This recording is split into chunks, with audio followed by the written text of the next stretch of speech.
Hello guys! Ang video po ngayon ay tungkol pa rin sa 798 sliding window. Bubuin ko na po yung panel ng 798 sliding window kasi yung last video ko, di ba ang binuo ko po ay ang 798 perimeter frame. So ito na po yung panel. Bubuin ko na po ito. Ngayon,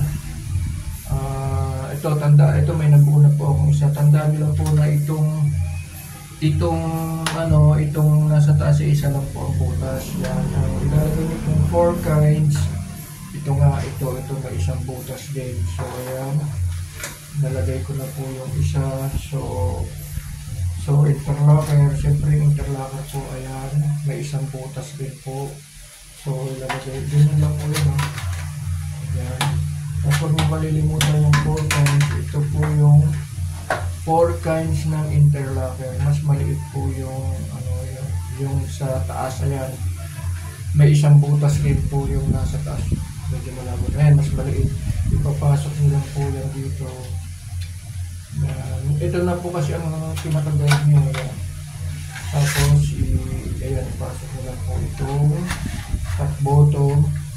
Tapos kuha lang po kayo ng 6x1. Ayan, pasok nyo lang po dito. Ayan. Tapos screw nyo lang. Ganyan.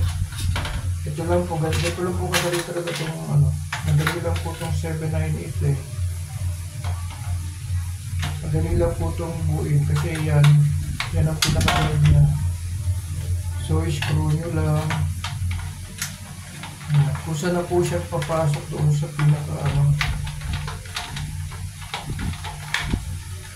nagkaka-differential lang po ito pag medyo tabingi po yung pagbutas ninyo. Pero kung hindi naman, ito medyo saglit lang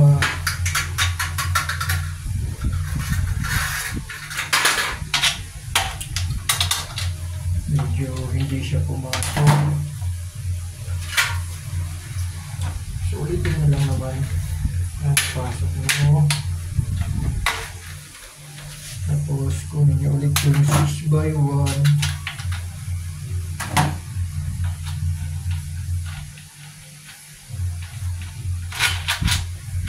Tapos medyo hindi siya pumasok. Dali lang naman yan.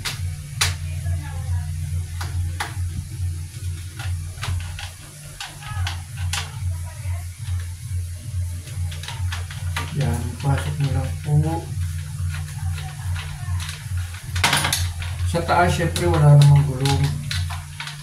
Lalagay natin ang gulong sa baba.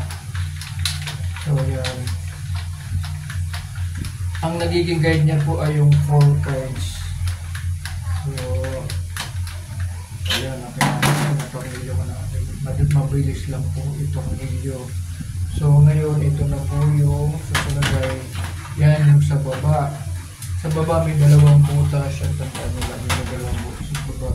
So, kung palilimutan ilagay yung 798 roller. So, ito po medyo lumagan nyo muna. Para bumaba siya. Yan. Lumagaan nyo lang muna. Yan, dalawa po ang ilalagay nyo rito. Ngayon, ituturo ko sa inyo ang kaltas nito. Ang kaltas po nito,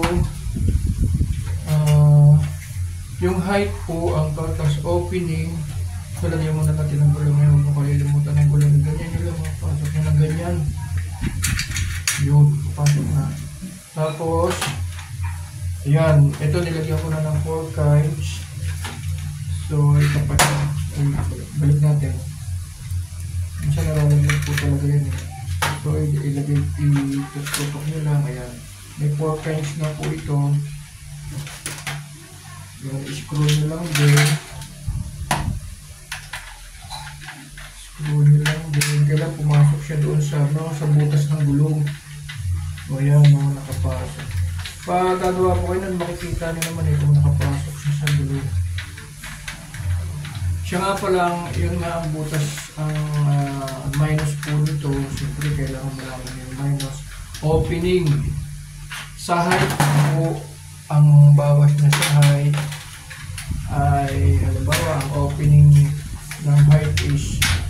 44. 44 ay ito sinabing opening, yung dulo-dulo po yun. Babawasan nyo po ang height ng 1 and 3/4. 1 and 3/4 inch. Ang bawas po doon. Ngayon naman, sa height po yun Ngayon naman, ang width, top bottom po yun. Sinasabi ko yung top bottom. -5 sa opening. Ibig sabihin ng opening, yun nga, yung sa pinakadulo. Tapos maminusan nyo lang po ng 5. Parang yung sa traditional na paggawa ng sliding nila. Tapos, halimbawa, 44 din ang width, -5, so magiging, ano na lang yun, 39. 30 tama ba? 39. Ngayon yung 39 na po yun, hatiin mo po sa dalawa. Mas nakalimutan ko lang doon. Hatiin nyo po sa dalawa. So magiging, hatiin yung 39, ilan? 19.5. So yun po yung puputulin yung top bottom, 19.5. 4 na piraso. Kasi yung sa top yung ginagamit. Yung sa bottom, yun din yung ginagamit. So yan. Ganyan lang po kadali ang pagbuo nito. Ito nakalimutan ang gulo. Yan, huwag niyo pong kalilimutan talaga ang gulo. Tapos, medyo lumagan nyo nga siya na. Huwag naman luwag kasi malalaglag mo yung torno. Ito, luwag na ito.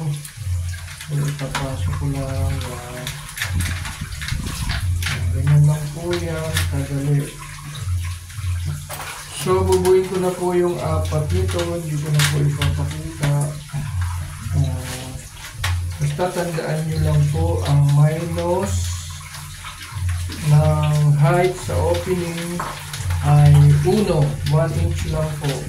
Tapos ang minus naman ng width sa opening ay 5 inches. Yung 5 inches, yun. Tapos yung matitira, i-divide nyo lang po sa 2. Yun po yung magiging sukat ng top bottom ninyo. So, yun na po. Maganda na po ang video na to. So, salamat sa panonood. Thank you.